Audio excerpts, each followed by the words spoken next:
ਘਟਨਾਵਾਂ ਦਾ ਕ੍ਰਮ ਬੜੀ ਤੇਜ਼ੀ ਨਾਲ ਬਦਲ ਰਿਹਾ ਸੀ। 31 ਅਕਤੂਬਰ 1984 ਨੂੰ ਸ਼੍ਰੀਮਤੀ ਇੰਦਰਾ ਗਾਂਧੀ ਦਾ ਕਤਲ ਹੋ ਗਿਆ। ਉਹਨਾਂ ਦੇ ਇਸ ਕਤਲ ਵਿੱਚ ਉਹਨਾਂ ਦੇ ਹੀ ਦੋ ਅੰਗ ਰਕਸ਼ਕ ਸਤਵੰਤ ਸਿੰਘ ਅਤੇ ਬੇਅੰਤ ਸਿੰਘ ਨੂੰ ਜ਼ਿੰਮੇਦਾਰ ਠਹਿਰਾਇਆ ਗਿਆ। ਬੇਅੰਤ ਸਿੰਘ ਨੂੰ ਤਾਂ ਘਟਨਾ ਸਥਲ ਤੇ ਹੀ ਕਿਸੇ ਹੋਰ ਅੰਗ ਰਕਸ਼ਕ ਨੇ ਗੋਲੀ ਮਾਰ ਕੇ ਮਾਰ ਦਿੱਤਾ, ਜਦਕਿ ਸਤਵੰਤ ਸਿੰਘ ਤੇ ਮੁਕੱਦਮਾ ਚਲਾ ਕੇ ਉਸ ਨੂੰ ਫਾਂਸੀ ਦੇ ਦਿੱਤੀ ਗਈ। ਜਦੋਂ ਇਸ ਘਟਨਾ ਬਾਰੇ ਬੇਅੰਤ ਸਿੰਘ ਦੀ ਪਤਨੀ ਬਿਮਲ ਖਾਲਸਾ ਕੋਲੋਂ ਪੁੱਛਿਆ ਗਿਆ ਤਾਂ ਉਹਨਾਂ ਨੇ ਕਿਹਾ, ਦਰਬਾਰ ਸਾਹਿਬ ਦੀ ਬੇਅਦਬੀ ਤੋਂ ਬਾਅਦ, ਅਟੈਕ ਹੋਣ ਤੋਂ ਬਾਅਦ ਹਰੇਕ ਸਿੱਖ ਦਾ ਹਿਰਦਾ ਜਿਹੜਾ ਸੀ ਦੁਖੀ ਸੀ। ਤੋਂ ਸ਼ਹੀਦ ਬੇਅੰਤ ਸਿੰਘ ਵੀ ਉਹਨਾਂ ਮਤਲਬ ਸਿੱਖਾਂ ਵਿੱਚੋਂ ਇੱਕ ਸੀ ਤੇ ਉਹਨਾਂ ਨੇ ਵੀ ਦਰਬਾਰ ਸਾਹਿਬ ਦੀ ਬੇਅਦਬੀ ਨੂੰ ਨਹੀਂ ਸਹਾਰਿਆ। ਸ਼੍ਰੀਮਤੀ ਇੰਦਰਾ ਗਾਂਧੀ ਦਾ ਕਤਲ ਆਪਣੇ ਆਪ ਵਿੱਚ ਬੜੀ ਦੁਖਦਾਈ ਘਟਨਾ ਸੀ, ਪਰ ਇਸ ਘਟਨਾ ਤੋਂ ਬਾਅਦ ਸਾਰੇ ਦੇਸ਼ ਵਿੱਚ ਸਿੱਖ ਵਿਰੋਧੀ ਦੰਗੇ ਭੜਕ ਉੱਠੇ। ਇਨ੍ਹਾਂ ਦੰਗਿਆਂ ਵਿੱਚ ਹਜ਼ਾਰਾਂ ਸਿੱਖਾਂ ਨੂੰ ਜਿਉਂਦੇ ਸਾੜ ਦਿੱਤਾ ਗਿਆ ਜਾਂ ਤਸੀਹੇ ਦੇ ਕੇ ਕਤਲ ਕਰ ਦਿੱਤਾ ਗਿਆ। ਸੈਂਕੜੇ ਨੌਜਵਾਨ ਬੱਚੀਆਂ ਦੀ ਇੱਜ਼ਤ ਲੁੱਟ ਲਈ ਗਈ।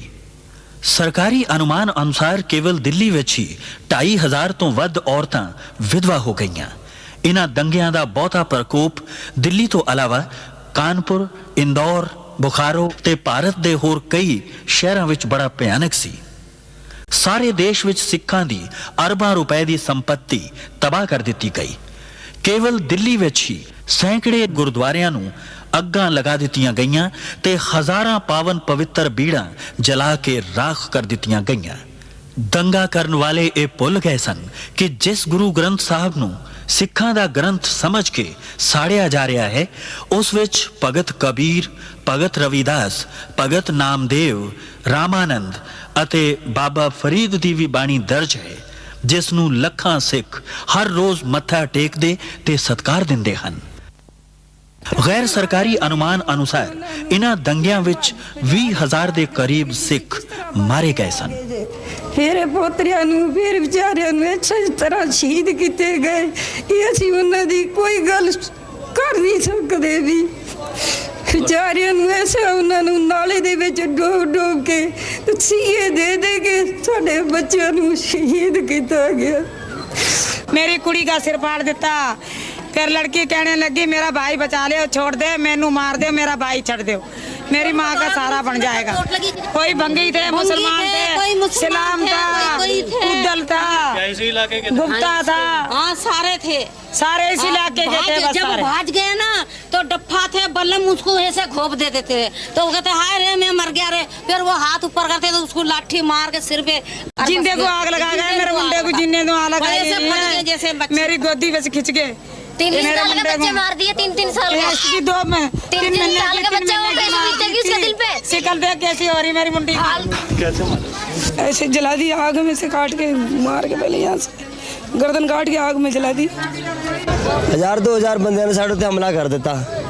ਹਮਲਾ ਕਰਤਾ, ਅਸੀਂ ਗੁਰਦੁਆਰਾ ਬਚਾਉਣ ਵਾਸਤੇ ਆਏ ਤੇ ਬੰਦੇ ਦੌੜ ਜਾਂਦੇ, ਫਿਰ ਅਸੀਂ ਛਡਾ ਨਸਾ ਕੇ ਭਜਾ ਕੇ ਆ ਜਾਂਦੇ, ਫਿਰ ਵਾਪਸ ਆ ਜਾਂਦੇ। ਇੰਨੀ ਚਿਰ 2-3 ਘੰਟੇ ਅਸੀਂ ਇਸ ਤਰ੍ਹਾਂ ਹੀ ਕੀਤਾ। ਉਸ ਤੋਂ ਬਾਅਦ ਜੀ ਸਾਹਿਬ ਪੁਲਿਸ ਆ ਗਈ। ਉਹਨਾਂ ਨੇ ਕਿਹਾ ਜੀ ਤੁਸੀਂ ਆਪਣੇ ਆਪਣੇ ਘਰਾਂ ਵਿੱਚ ਚਲੇ ਜਾਓ, ਅਸੀਂ ਤੁਹਾਡੀ ਸ਼ਾਂਤੀ ਕਰਾ ਦਿਆਂਗੇ। ਅਸੀਂ ਸ਼ਾਂਤੀ ਵਾਸਤੇ ਆਪਣੇ ਆਪਣੇ ਘਰਾਂ ਵਿੱਚ ਚਲੇ ਗਏ ਜੀ। ਉਸ ਤੋਂ ਬਾਅਦ ਕੀ ਹੋਇਆ ਜੀ, ਸ਼ਾਂਤੀ ਤਾਂ ਹੋਈ ਨਹੀਂ। ਬੰਦੇ ਫਿਰ ਆਪਣੇ ਆਪਣੇ ਘਰ ਚਲੇ ਗਏ, ਕਿ 2-2 ਬੰਦੇ ਸੀ।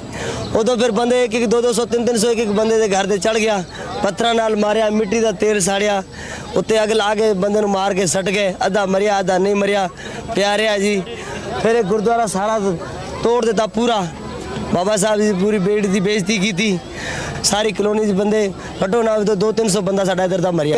ਤੁਹਾਡੀ ਲਾਸ਼ਾਂ ਕਿਹਦਾ ਕੀ ਹੋਇਆ? ਲਾਸ਼ਾਂ ਦਾ ਜੀ ਪੁਲਿਸ ਲੈ ਗਈ, ਪਤਾ ਨਹੀਂ ਕਿੱਥੇ ਸਿੱਟੀਆਂ, ਕੋਈ ਪਤਾ ਨਹੀਂ।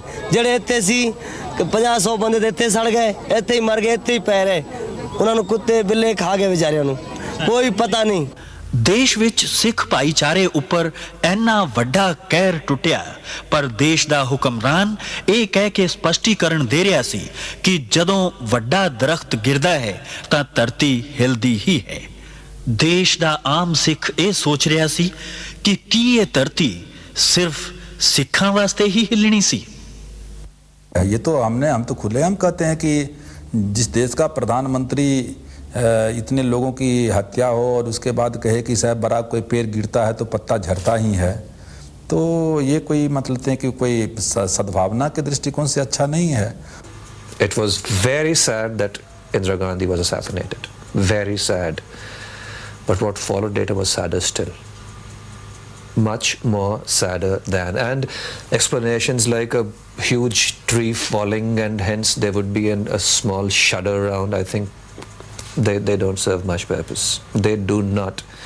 And this thing is very, very difficult to erase from the mind. You know, I mean, any society in which the police, the administration, the Prime Minister can justify the killing of 5,000 innocent people, some of them children, do you know, I mean, because this was not terrorist killings, this was killings by the state, it was pogroms. And you know, I mean, that's what we're paying for now, because you've totally alienated an entire community. ਇਨ੍ਹਾਂ ਸਿੱਖ ਵਿਰੋਧੀ ਦੰਗਿਆਂ ਵਿੱਚ ਬਹੁਤ ਸਾਰੇ ਹਿੰਦੂ ਪਰਿਵਾਰਾਂ ਨੇ ਆਪਣੇ ਆਪ ਨੂੰ ਖਤਰੇ ਵਿੱਚ ਪਾ ਕੇ ਅਨੇਕ ਸਿੱਖ ਪਰਿਵਾਰਾਂ ਦੀ ਜਾਨ ਬਚਾਈ। मेरे पड़ोस में जो हैं बहुत अच्छे लोग हैं, इसकी वजह से मैं आज जिंदा हूँ, मेरा माल भी सुरक्षित है, मेरे मकान भी सुरक्षित हैं। ये मेरे पड़ोसी हैं बच्चे, इन्होंने मेरी बहुत रक्षा की है, मुझे बिल्कुल कोई तंगी नहीं हुई, ना यहाँ ना वहाँ। ਜਿੱਥੇ ਸਿੱਖ ਵਿਰੋਧੀ ਦੰਗਿਆਂ ਨੇ ਦੇਸ਼ ਵਿੱਚ ਆਤੰਕਵਾਦੀ ਸਮੱਸਿਆਵਾਂ ਨੂੰ ਹੋਰ ਗੰਭੀਰ ਬਣਾ ਦਿੱਤਾ, ਉੱਥੇ ਵਿਦੇਸ਼ਾਂ ਵਿੱਚ ਵਸਦੇ ਸਿੱਖਾਂ ਨੇ ਖੁੱਲ੍ਹਮ ਖੁੱਲ੍ਹਾ ਖਾਲਿਸਤਾਨ ਦੀ ਗੱਲ ਕਰਨੀ ਸ਼ੁਰੂ ਕਰ ਦਿੱਤੀ।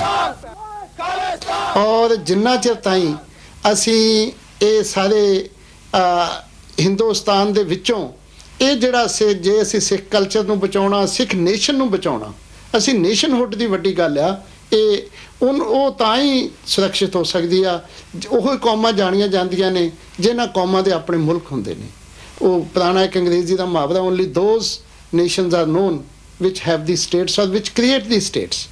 ਇਹਨਾਂ ਹਾਲਾਤ ਦੇ ਵਿੱਚ ਖਾਲਿਸਤਾਨ ਦਾ ਜਿਹੜਾ ਬਣਨਾ ਉਹ ਇੱਕ ਖਾਲਸਾ ਨੇਸ਼ਨ ਨੂੰ, ਨੇਸ਼ਨਹੁੱਡ ਨੂੰ ਕਾਇਮ ਰੱਖਣ ਵਾਸਤੇ ਬਹੁਤ ਜ਼ਰੂਰੀ ਸੀ। ਇਹੀ ਆਵਾਜ਼ ਦੇਸ਼ ਦੇ ਕਈ ਨੌਜਵਾਨ ਵੀ ਉਠਾਉਣ ਲੱਗ ਪਏ। ਰਾਜ ਜਿਹੜੀ ਸ਼ਕਤੀ ਆ ਉਹ ਤੋਂ ਬਗੈਰ ਕੋਈ ਕੌਮ ਦੀ, ਕਿਸੇ ਕੌਮ ਦੀ ਹੋਂਦ ਸੁਰੱਖਿਅਤ ਰਹਿ ਨਹੀਂ ਸਕਦੀ। ਹਿੰਦੁਸਤਾਨ ਦੇ ਬਣਨ ਤੇ ਕਿਸੇ ਨੂੰ ਇਤਰਾਜ਼ ਨਹੀਂ, ਪਾਕਿਸਤਾਨ ਦੇ ਕਿਸੇ ਬਣਨ ਤੇ ਕਿਸੇ ਨੂੰ ਇਤਰਾਜ਼ ਨਹੀਂ, ਜੇ ਖਾਲਿਸਤਾਨ ਹੋਂਦ ਜਾਏਗਾ ਤੇ ਇਤਰਾਜ਼ ਵਾਲੀ ਕਿਹੜੀ ਗੱਲ ਆ? ਬਾਕੀ ਕੌਮਾਂ ਦੇ ਰਾਜ ਨੇ। I think it's an exaggeration to say that one group demands Khalistan. I would go far and say practically no Sikh demands Khalistan. This is a very small lunatic fringe which demands Khalistan. यानी हुन in nutshell जे मैं argument करा ते मैं ये चाहना कि खालिस्तान दी movement गलत है, खालिस्तान दी मूवमेंट लोगों वास्ते भले वास्ते नहीं है, पर उन्हां नूं तुसी इंज नहीं दबा सकते। इंज दबाओगे तो कोई ना कोई गलत नतीजे निकलेंगे।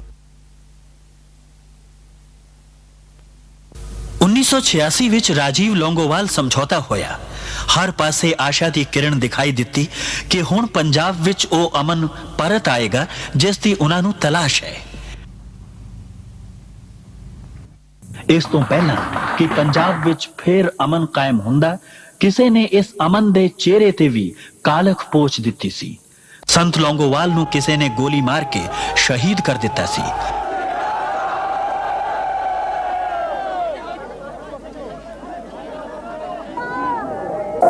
ਸਰਕਾਰੀ ਰਸਮਾਂ ਦੀ ਲੋਕਾਚਾਰੀ ਕਰਕੇ ਉਹਨਾਂ ਦਾ ਸੰਸਕਾਰ ਕਰ ਦਿੱਤਾ ਗਿਆ।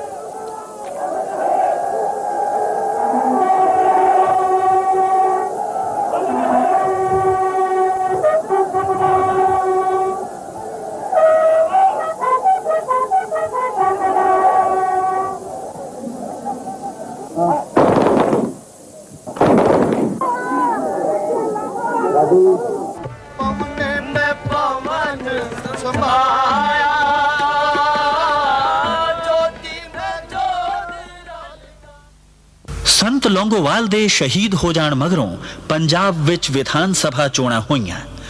ਲੋਕਾਂ ਨੂੰ ਇਹ ਡਰ ਸੀ ਕਿ ਇਹਨਾਂ ਚੋਣਾਂ ਦੇ ਦੌਰਾਨ ਬਹੁਤ ਖੂਨ ਖਰਾਬਾ ਹੋਵੇਗਾ, ਪਰ ਅਜਿਹਾ ਕੁਝ ਵੀ ਨਾ ਹੋਇਆ। ਲੋਕ ਪੰਜਾਬ ਵਿੱਚ ਅਮਨ ਤੇ ਸ਼ਾਂਤੀ ਚਾਹੁੰਦੇ ਸਨ।